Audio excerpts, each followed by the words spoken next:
We are back. Sam Seder, Emma Vigeland. Fun half. What could be more fun on the Majority Report than talking about budget resolutions and lies about Medicaid? So fun. So fun.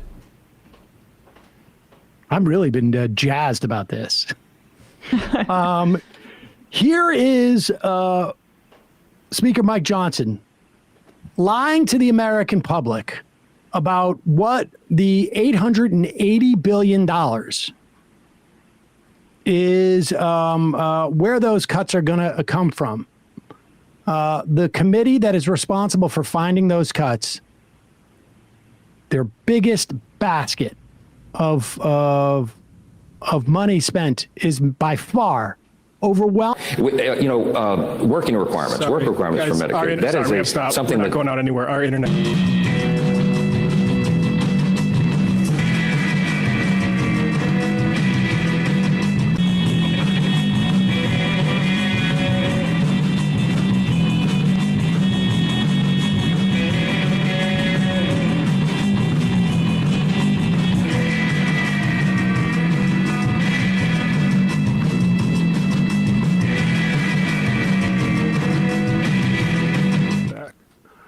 We are back. Apparently, we are only up on YouTube. Oh, wait, I can't see. Are we both in frame? The internal. Oh, yes, you are both in frame. Okay. 1 second, let me get this back up. Yeah. Okay. Sorry, folks. We had some type of error. Looks like an issue with Restream, if I had to guess. We don't want to malign any one company, but there it is. All right, let's try this again. Speaker Johnson is out there, and they are desperate to sort of both have their cake and eat it too. They have passed a budget resolution. This process is gonna take until September, without a doubt. And the budget resolution is like broad strokes. It assigns responsibility from specific committees, which have programs under their auspices, and says, from your programs, you must cut $880 billion, it says to one committee, and that committee happens to oversee Medicaid. And nothing else they have in terms of expenditures even comes close to Medicaid. And there's been discussions, it's not in the document, we're all in favor of cutting this from Medicaid. So here is Speaker Johnson basically trying to argue, well, the word Medicaid is not in the budget resolution. Of course it's not going to be. It never is. Go ahead. I challenge you or anybody on your staff, do a word search for Medicaid on the resolution that we passed last night. You will not find it. That is not part of this equation, okay? We're talking about finding efficiencies in every program, but not cutting benefits for people who rightly deserve that. Working requirements, work requirements for Medicaid. That is something that is public opinion polls almost 90%. You don't want able-bodied workers on a program that is intended, for example, for single mothers with 2 small children who's just trying to make it. That's what Medicaid is for, not for 29-year-old males sitting on their couches playing video games. We're going to find those guys and we're going to send them back to work. That's what everybody supports. That's what the Republicans are for. And by the way, we find dignity in our work. That's going to be good for everybody. Pause it for a second. I'm quite sure if you were to search the budget resolution, it wouldn't say anything about dignity for work or work requirements for Medicaid. I mean, so clearly this is part of their agenda. But can I just say this just really quickly? It's just really frustrating because it wouldn't say Medicaid regardless. The bill essentially directs the Energy and Commerce Committee, which oversees Medicaid, to look at $880 billion in cuts, which implies that committee, which a massive part of the budget that they oversee is Medicaid, that the cuts have to come from there to make it mathematically work. He's such a liar. Oh, it's a total lie. And let's also be clear, when he says, who's qualified, they're going to kick millions of people off of Medicaid. And I mentioned this earlier, But this is not the first time they've had this idea of work requirements for Medicaid on a federal level. Georgia has done it on a state level. It was a disaster. They are 75% short of where they say they should be in terms of enrollment because the process is so complicated and Byzantine that people who should be eligible for Medicaid, who are working, are not because their system is just so messed up. Plus, it ended up costing hundreds of millions of dollars more because you got to impose these mechanisms in which to determine this. But the CBO analyzed a federal bill from the Republicans in 2023. It was a work requirement bill. It would cut spending by $109 billion over 10 years. And therefore throw out 1.5 million Medicaid beneficiaries on an annual basis. Just to be clear, they're looking for $880 billion worth of cuts. And by imposing work requirements, the CBO analyzed a bill. It provided only $109 billion worth of savings. So they will have to start with work requirements for everybody, including the 29-year-olds eating Cheetos on their couch, and then figure out how they're going to multiply that times 8. It's a lie. It's a total lie. States would lose federal Medicaid funding for able-bodied adults ages 19 to 55 without dependents. That's what the bill was. Just what he said there. And that covered 1/8 of the amount that they want to cut from Medicaid. And just that 1/8 kicked 1.5 million Medicaid beneficiaries off their plan. That was the plan they had. That's how it was scored by the CBO. And then, of course, there would be some states who would cover it themselves. And so the cost is just being shifted to places where they can't, where it's harder to pay for it, essentially. Federal government, much easier to pay for it. All right. Here's the other thing that's going on. Now, remember, with the budget resolution that they passed this week, that is for a budget that's not going to go into effect for over a year now. In the meantime, we are 13 days out, 14 days out from a government shutdown. The only thing that they're going to be able to do in this instance, or it remains to be seen, hopefully Democrats won't participate in this because the president has shown he doesn't abide by budgets anyways. They could pass a continuing resolution, which is basically a punt. We're going to keep funding levels where they have been until this time next year or a new budget supplants it. But there's a problem with that because we have just seen over the past month a supposed spree of cuts, mostly in the form of employees, to the budget. Now, it's an obvious indication that, wait a second, this is illegal. If you have a budget, how can you cut? You've already passed the budget. How can you spend less than the budget is? Congress, well, that's one of the problems. But here's Caitlin Collins asking Mike Johnson, how do you reconcile this? You just talked about how important the work that Elon Musk is doing is. If you pass a continuing resolution, won't that just refund all the programs that he says he's cutting that are full of waste, fraud, and abuse? No, look, you can. That's why I say you add anomalies to a CR. You can increase some spending, you can decrease some spending, you can add language that says, for example, the dramatic changes that have been made to USAID would be reflected in the ongoing spending. It would be a clean CR, mostly, I think, but with some of those changes to adapt to the new realities here. All right, the pause new it. Wait a second. Is okay. Less. Clean CR means there's no changes. It's just we're going to do the budget that we have. But there's going to be anomalies. So in other words, we'll let Elon cut into it if he desires. Well, no, he's saying we're going to write into the legislation. So in other words, the clean CR is going to be dirtied up. Right. In other words, it's not a clean CR. And that's going to be like, they have not figured out how they're going to do this yet. It is quite clear. They have not figured out how they're going to do this yet.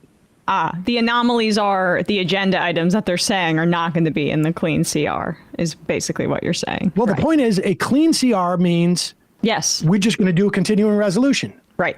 The anomalies, wrong word, are we're going to dirty up the clean resolution, the clean CR, which means that it's not a clean bill. Right. Right. Good question by Caitlin Collins, who is like the rare person in media who has the reverse insecurity that most of like the liberal reporters do, which is that they have to act conservative. But she comes from the Daily Caller. So she's been maybe the best CNN reporter in this Trump period because doesn't feel like she has to prove that she actually, conservative bona fides. Yeah. 100%. Some of those changes to adapt to the new realities here. And the new reality is less government, more efficiency, better return for the taxpayers. And I think that's something everybody should welcome. Okay, a clean CR mostly, you think. We will be watching closely on that. Speaker Mike Johnson. Okay, she's laughing at him. Yeah.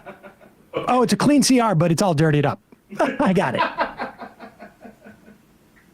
Also, when you talk about return on investment, when you cut the IRS, you're losing $6 for every dollar you save. Oh, yeah. Those precious taxpayer dollars we hear about so much. Just Yeah. leave them on the So table. much. I mean, So much of that return on investment. You talk about return on investment in healthcare.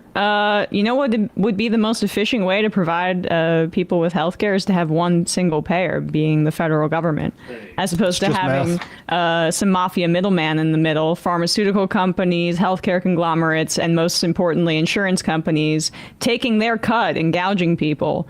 It's almost like that might be the most efficient way to solve our healthcare issues. Yeah, but you just say that because you're a left-wing extremist and are using the libertarian Mercatus numbers to show that it's much more efficient and cheaper for the country to go on single-payer healthcare. So, Good point. Sorry. is that it? The Consider that. Mercatus? Is that what it was? The Mercatus so. I report? think that's right, yeah. I haven't heard that in a while, though. It's a deep I know, cut. it's been a while. That was a deep cut. I went on that, what do you call Phone it? hackers show? Huh? That phone hackers show, Yes. Morgan? I did. And the first like 20 minutes were all about the Tate brothers and the breaking news that they're going to release the Epstein files in any moment now. For show. And the only reason why I know who that guy Tate is because he was on every right-wing talk show being feeded for years as some type of guru. We Why had did Tucker feel like a man? We had the co-authors of the book Clown World on, where they did 4 years of investigative reporting on Andrew Tate. And basically he has developed a multi-level marketing pimp scheme, right, where he gets all these guys in and they have to pay into this cult, frankly. And then they're recruited to recruit women in impoverished countries to do sex acts for him and for those other people within his like kind of male club that they buy into. It's really dark and creepy stuff. And it's a message that Donald Trump is sending by getting this guy out of Romania. I mean, Barron Trump's a fan, and but he's being accused of like sex trafficking, which we're supposed to, on the same day that they do this stunt about the Epstein files. Well, that's probably why, right? And on the hackers show, I was like, well, I mean, let's see what's in it. I find it hard to believe they'll release it because Donald Trump named as his Secretary of Labor the guy who let Epstein walk on a sweetheart deal as Florida Attorney General 15 years ago. And remember, when Donald Trump appointed him, it was like 7 years earlier. Wasn't Right. Ancient history. People were quite aware of Alexander Acosta's role in that. And now Pam Bondi is his attorney general, who was Florida AG from 2011 to 2019, where all of this started to break about Epstein, new information over that period. And she could have taken deal. She could have taken the opportunity to prosecute him. And curiously, she didn't. Does it have to do with, I mean... Acosta said he was told that, Alexander Acosta was told that Epstein belonged to intelligence and that he should keep his hands off. Yep. Here is that creepy sex pest, Chaya Raichik of Libs of TikTok, and with... I don't really know much about DC Drano. He's sort of beneath our level of... Was Cernovich there too? I think Cernovich is sort of in the proximity Cernovich as well. and Jack Posobiec were there. And they're the ones who got all the new Epstein information, except, here, go ahead, let's play this. Look at how overjoyed they are. They've gone to the White House. They have the Take this very binders. seriously, the sex trafficking. Look at, here's the binder. We have it. God. We have She has no broken the idea story. what she's even supposed to be protecting. At least DC Drano has a straight look on his face. Chaya Raichik just looks like a pig in shit. Yeah, exactly. She's like, oh, I have this all is the fun. incriminating documents. Look at Rape it. victims, that's Yay! fun. Yeah, not to moralize about it, but why are you guys posing like you're at prom or something? I think I saw someone Because tweet it's a that. big joke. It's a big joke. And then it turns out the joke's on them. All of this stuff had been released before, except for it had been released in a way without it being redacted. Yeah. So Right. all of this stuff was redacted. There was released nothing by Gawker, really. actually, ironically enough. Complete phase one of House the Judiciary Epstein GOP, if you can find that, I don't know if we have it, but the House Judiciary GOP run by Jim Jordan, who is proximal to sexual abusers from his days at Ohio State. He covered up for him. He posted a Rickroll. He said, here's the Epstein files. And it was a link to Rick Ashley's Never Gonna Give You Up, Never Gonna Let You Down. That's how 10-year-old meme. this is they're actual victims here, actually. And it's not, it's a political scandal, but there are also a huge number of people whose lives have been ruined by very powerful people, and they are making a joke out of it. Well, I'm guaranteeing you, I'm telling you right now, you know who told Jim Jordan to tweet the Rickroll? Elon.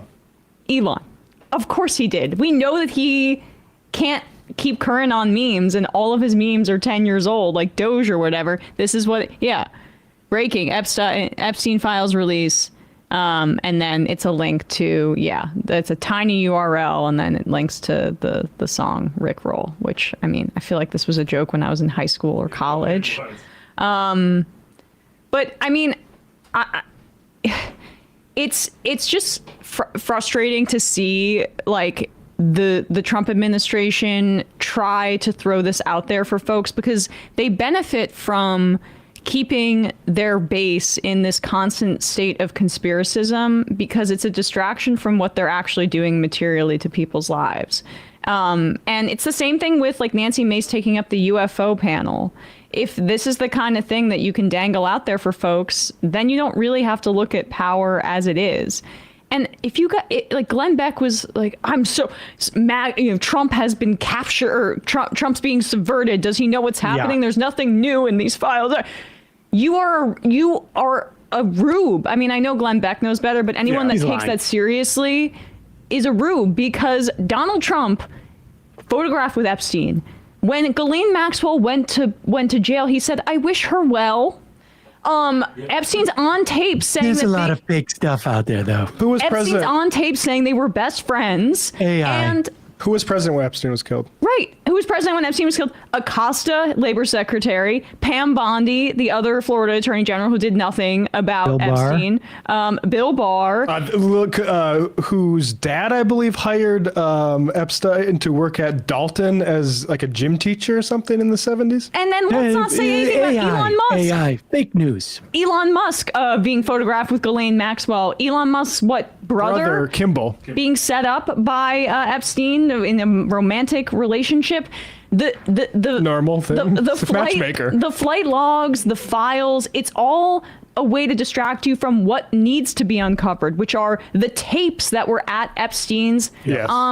home, which have all the incriminating evidence on it, not just the flight logs, which doesn't really tell us fully exactly what happened. And so a lot of that's probably been destroyed. You know why? Because your daddy Trump is in bed with the deep state. He has a personal incentive not to have this information released because of his relationship with Epstein. And by the way, look up his comments about his own daughter, and you could probably have a sense of like how he feels about age of consent. And then, I mean, They'll let you do anything. they'll let you do anything. But it's also, She's hot though. Epstein was likely a U.S. or an Israeli intelligence asset. Ghislaine Maxwell's father was very high up in Mossad. We know Robert the Maxwell. comments that Matt just alluded to, what Acosta said about U.S. intelligence, U.S. and Israeli intelligence work hand in hand. The former prime minister of Israel was on his plane. Bill Clinton's on his plane. He has He had a incriminating... painting of Bill Clinton in a blue dress. Yeah, he has incriminating evidence on some of the most powerful people in the world. And that includes, more than likely, Donald Trump. So none of this is coming out, you idiots. You back the wrong horse if you actually care about this kind of thing. Yeah, this is a Boltzmann Moody. Surely the AG who immediately started a GOJ task force. Actually, that's a different thing. The Epstein client list. What we know, this is from Sean McCarthy, or existed are the CDs the FBI seized from his safe that are labeled with things like brackets redacted name plus young quote brackets redacted name. I remember when that was reported. It's like, wow, that was. I wonder what's on those CDs, because that seems fairly suggestive. That's not what Fake was stuff. in those. Probably that's fake not what stuff. it was. Probably stuff that's not look, real. It's nuanced. We don't want a lot of people. They put a lot of fake things. And the don't other want that thing that we should note is, because people, right, it's Oscar season, people are talking about The Apprentice. Everyone should see that movie. It's one of the best of the year. And they emphasize Roy Cohn and how he would have crazy sex parties and would film politicians at his home when and had like basically records of this kind of thing. You think Donald Trump didn't learn that? You think that he didn't doesn't understand what Epstein, the value that Epstein provided as a blackmail operation? This is his political genesis, is having Roy Cohn and his, extreme far right, like mafia style politics. Trump is that, he's that fully realized, basically. So, Trump values blackmail so much that he made Pete Hegseth defense secretary, who has so much blackmail material on him, and Trump feels like he can control him. That's really what it is. Pete's his own guy. Pete's And the his own guy. misogyny was nice for him too. Look what I got. Yeah. I got a bottle over here. Wonder what's in it. I'm just Somebody pissed wanted- about this Epstein story. Friday for some afternoon, reason. time for your little drinky poo. Well, because it's another thing that the Democrats were also too corrupt to do anything about. I remember Nancy Pelosi's daughter tweeting out, "Some of our faves might be implicated in this. We have to follow it where it goes." And, he was killed, so we never got to hear what she meant by that. It'd be interesting to hear if the journalist followed up, though. What should we do now? Should we do 16, 17? Ooh. Oh, yeah. Sure. Yeah, let's do this. This was on Piers Morgan's show last week. The British economist Gary Stevenson was on. Yeah, I don't know if you've seen much of him. Gary Stevenson, he's the guy, he looks like he used to be a trader, but his YouTube channel sort of blown up because he talks about things from an economic perspective, critical of this capitalism, although I don't think he's a socialist. I think he's just a former trader that's like from a working class background. Yep. And he is on Piers Morgan. And of course, somebody who understands the economy, you got to put somebody up there to debate him. But apparently that person canceled. So they found somebody else. And then that person must have canceled. And then they found some other right winger. And that. People be able to communicate. You've got Starlink, which is part of his SpaceX thing, which is an extraordinary development. It's been used in war zones and disaster zones to save lives. You've got his... Oh, pause it. Incidentally, you know what's funny about Starlink? It turns out that after Elon got his hands on the FAA, fired a bunch of FAA people, in fact, to the point where they're now looking to hire retired ones. There's a reason probably why you retire from the FAA. It probably gets pretty exhausting and you've had enough. They've actually had to hire some back. And then just coincidentally, as soon as he takes over, he realizes, oh, the Verizon service that provides like all of the information, that seems to be creaky.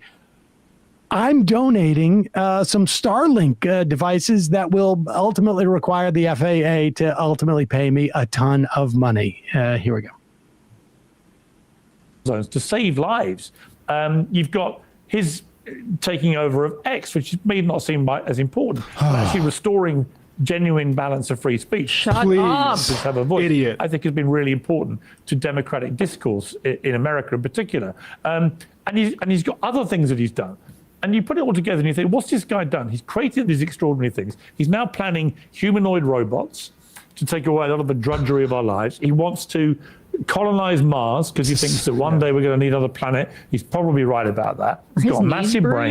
He's got all this cash. And rather than sit there and kind of do what you think he's doing, which is just, all right, I need to spend billions on making myself even richer. He's gone to work for the government for free as an unelected guy, just trying to stop the ridiculous overspend of the government.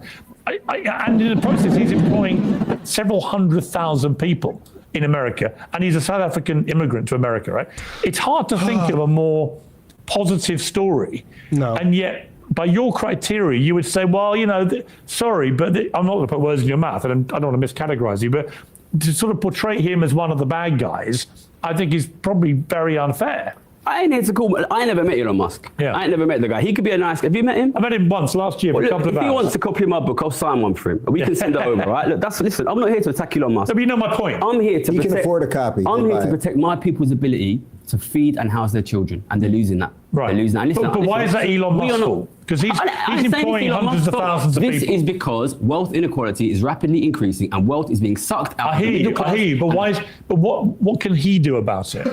Listen, I don't expect Elon Musk to do anything. I'm not here to talk to Elon Musk. I'm here to talk to the American public and to tell them I get paid millions of pounds a year to watch your class. So what's the bet on answer? your class Give me your answer. If you're now, It can only be taxed. let me make So do you have a problem- do the have a problem treasurer. with any of the things that Donald Trump's doing as per the economy or anything that we've seen in the last month? I don't think that they're going to work. I don't think because I am somebody who has made millions of pounds betting that growing inequality will reduce living standards, and he's cutting tax on the rich. Listen, let me ask you a question, right? You've already accepted if we massively increase inequality, that can decrease living standards.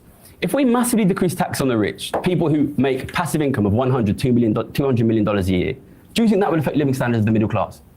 I don't know. If they increase their ownership of wealth, if they increase their consumption of goods and services, where does it fucking come from? Listen, we have sat here in the last 5 years. We've watched the biggest ever increase in millionaire and billionaire wealth in the history of this planet, immediately followed by a collapse in living standards of the middle class, a complete collapse in the ability of ordinary people to own assets, and nobody's drawing the connection. Gary, let me ask you a hard question. Can you point to a country in the last century where socialism China Uh, has worked? I will point to a country where taxing the rich at a fair rate led to good living standards for working people, United States, 1955. Yep. Dave? Well, I would say again, in light of the fraud and criminal negligence that is being exposed literally. It's been exposed, it's being exposed. This, the idea that we would be going in right now and saying to certain people, you should give the government more money and the government will be a good steward of those dollars, I think is completely ridiculous. We have to say, Dave Rubin has to say what's been exposed and what's being exposed because nothing actually has been exposed. Yeah, yet. and It's all a not bunch of only lies. that, he's also either completely incapable of understanding this guy's point or deliberately avoiding it because he's incapable of understanding it. But this guy's not saying give the government money because it's going to expend it in some way that is going to decrease wealth inequality, although it is redistributive. Like, they can't talk about the redistribution anymore. Right. Because they know that's a problem. So they've had to change it into waste and efficiency. And But, even Rubin kind of gives it away there when he says the government, do I trust them to be a steward? It's like, no one's asking the government to be a steward. That's not the function of the government. It's about redistributing wealth in a way that makes society better. But at the very least, if they just took it and burned it from those people, it would decrease wealth inequality. Because people a place like BlackRock and all these private equity companies wouldn't have all this money from over-moneyed rich people that they need to spend on buying up bridges and rental buildings. 100%. They're out there so desperate to make their money work that you've got hedge funders buying up hospitals, buying up all sorts of medical facilities, vets, the dentists. I mean, anything that they can come in and cut the workforce by 10, 20% and make their profits there and get we can get you a 12%, 14% return, maybe more. And there are people out there with just so much money. They're hoarding so much money. They're like, we gotta find a place to make this money work for me. Go ahead, continue. Steward of those dollars, I think is completely ridiculous. And we can probably all agree about the waste, right? I mean, that's No, but sure, but the principle of what Gary's talking about. I am for everyone keeping as much of their hard-earned money as possible. Piers, my guess is you have more money than me. I don't deserve your money, and I can't have it. I sincerely hope I do, and no, you don't. Pause it. Exactly.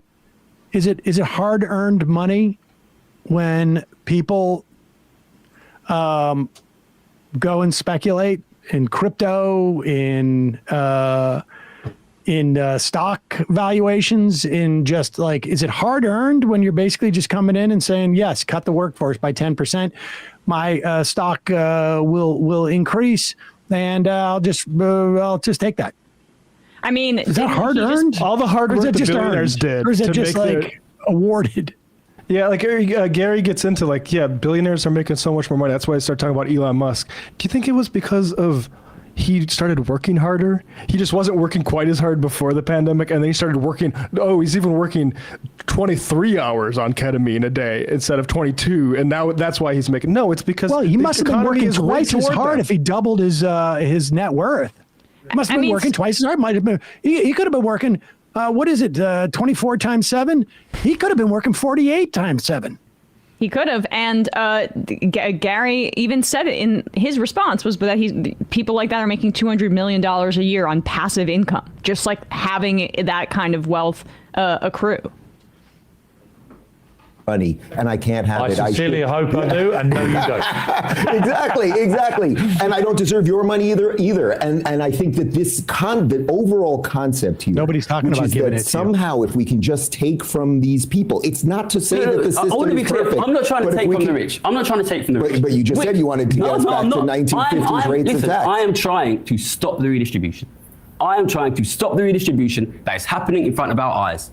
The American middle class, the British middle class is dying. Their wealth is being sucked away and is being owned by an international super rich elite who pay no tax, while the people watching this show pay 40%, 50%, while billionaires pay nothing. Let me ask you a difficult question. But I don't understand. Let me ask you a difficult question. Come on, nothing. No, They pay all sorts of taxes. I've got a difficult question, which is there are a lot of people watching this agreeing, and obviously people disagreeing as well. But two questions: how much money have you made in your life? Yeah. So And how much have pause you it given here. up? We're going to break because they get into this thing of why don't you donate money to charity, which is just besides the point. Everyone knows that this needs to be a societal policy and not the largesse of certain lucky people that are working class who happen to be traders. But here's where they actually Here's also the giveaway in that. I should say, the word tax is different than the word donate. So you can tell those are different things. Simple, yeah. And then you can explore what is the difference between a tax and donation. Tax is a requirement that everyone is subject to at certain income brackets. A donation is completely voluntarily and also ends up being a tax break and costs the government money. Go ahead. Yeah, here he is. East London. Okay, so what I'm still trying to wrestle with. All right, look, you're perfectly entitled to do with your money what you want to do. Okay, and you haven't demanded we give ours away. Fine. Okay, I get that. But what is your answer? I mean, if you had the chance now to run the Western world economically, give me the blueprint for how we stop going down what you think is an apocalyptic path. Tax work less, tax wealth more. Oh! Simple as that. You can't have ordinary working people paying 40, 50% while billionaires pay 5%. But ordinary working people don't. But you mean the middle class, though? That's not working class. Working class people pay 30, 40, 50% once you include everything. Once you include their VAT, once you include their income taxes, they do.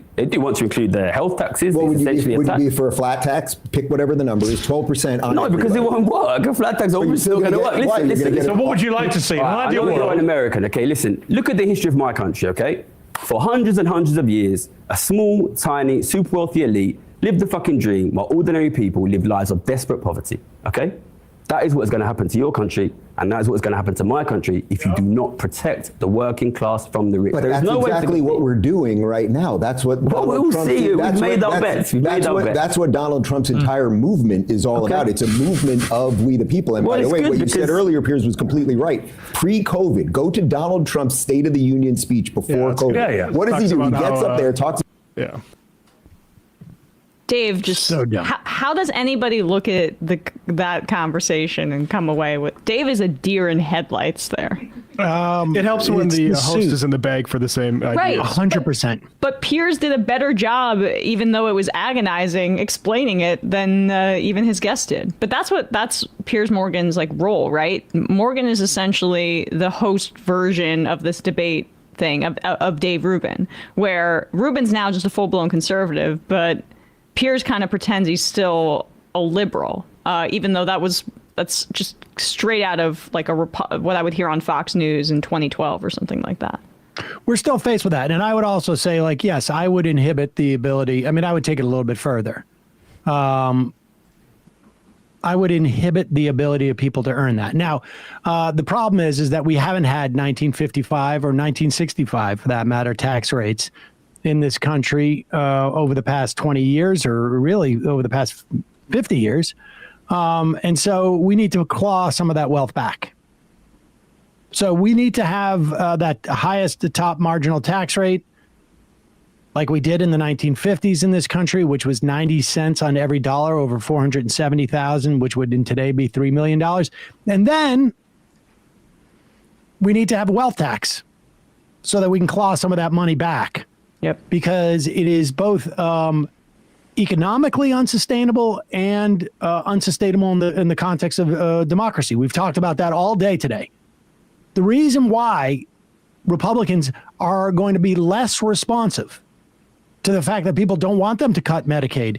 They don't want them to kick their parents out of the nursing home. They don't want them to have 40% of the births in this country that are covered by Medicaid somehow happened, I don't know, by some walk-in medical clinic that's doing a sale on births this week. The reason why people don't want people to go hungry in this country. The reason why Republicans are not as sensitive to the obvious issues that Americans have with what's going on is because Elon Musk has so much money and has promised so much money that there is an unprecedented disincentive for these Republican politicians to even respond to the threat that their own constituents represent. Be a Republican is to want to cut Social Security, to get rid of the administrative state, to privatize these things. But sometimes, and what has been in the past, at least a mitigating force on this, a break, has been the idea that, like, hey, wait a second, people don't want that. In this instance, though, you've got an unlimited amount of money saying, if you don't support it, despite the fact of what you're hearing your constituents, we're just going to fund your job away by funding a rival in your primary. Period. End of story. You're going to more money. You're not going to be able to see. It's going to be such a blizzard of money. Story from yesterday, Shares Magazine. Buffett keeps his powder dry as Berkshire Hathaway's cash pile tops $134 billion. When you hear the term dry powder in investment, it means money that people like Warren Buffett and these big investors have that they cannot figure out where to spend it on. They have too much money. They don't know how to even invest. Bezos, a couple years ago, was saying, I got to go to Mars. Exactly, and the thing is that Piers started that with all these these businesses Musk owns. The people that work at those businesses are the reasons those businesses have any success. It is not the ownership. The people that's why that guy's policy prescription, which is to tax work less, tax capital or wealth more is exactly where we need to get, because people who own stuff are not working. The people who work for people who own stuff, those are the people that are working. It's a very simple point, and those are the people who need to be served. All right, we're going to read 10 IMs and get out of here. Vermont Ben. Here's the thought experiment. If you were a Russian asset looking to maximize Russia's international position, how would you behave differently than Donald Trump has? I mean, I think he's compromised in so many ways that it's hard to discern. But I also just genuinely think he has an affinity for Putin, and he admires basically folks that embody that vision. Like, that's the Roy Cohn of it, right? He likes the might makes right autocrat, and he's drawn to that. People forget George W. Bush went over there and goes, I looked into his eyes. Pooty Poot, and I saw he was a good man. Yeah, right. I mean, Number he's 13, not why are we pretending there aren't alternative political futures? Look at the global South, Mexico, Brazil, Colombia. This American exceptionalism promoted by whiteness continues to erode us. That's a good point.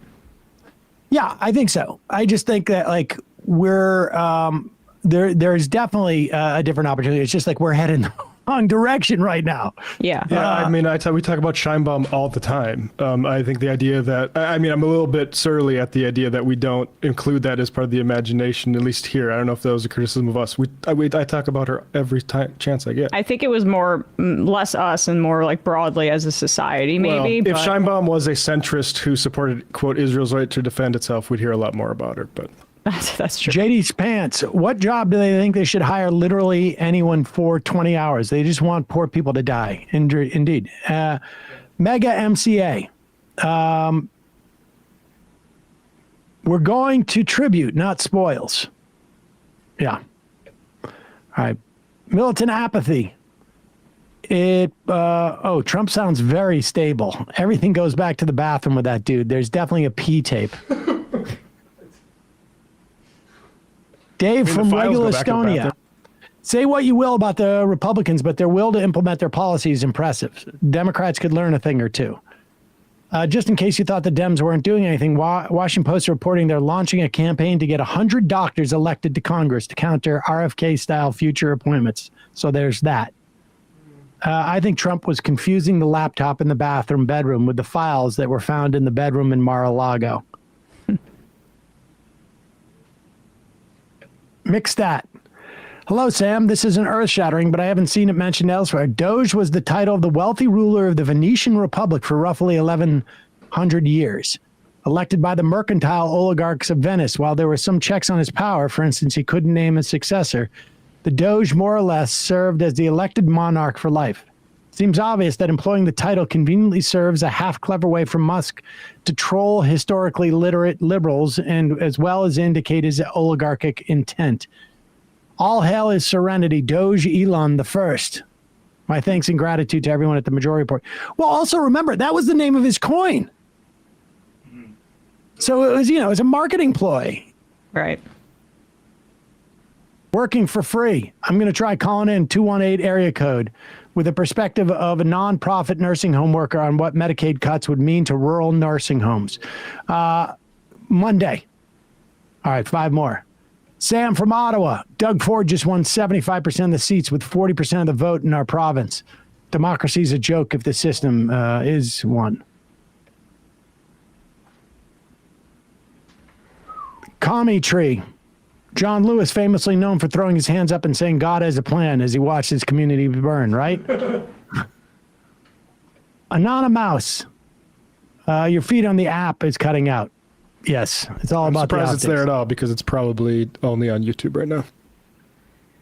And the final I am of the day.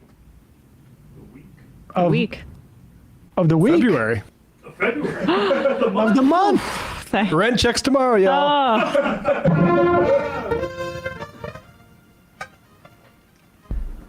I thought the break would be about 20 minutes given Sam's comment, and the blackout was really a brownout. Bradley, Matt, Emma, Thanks great job for your this week. contribution. Great job Dorsey and Julie and Isaac and Kyle and Maria and Chris, and of course, Corey and Jacob. We will see you on Monday.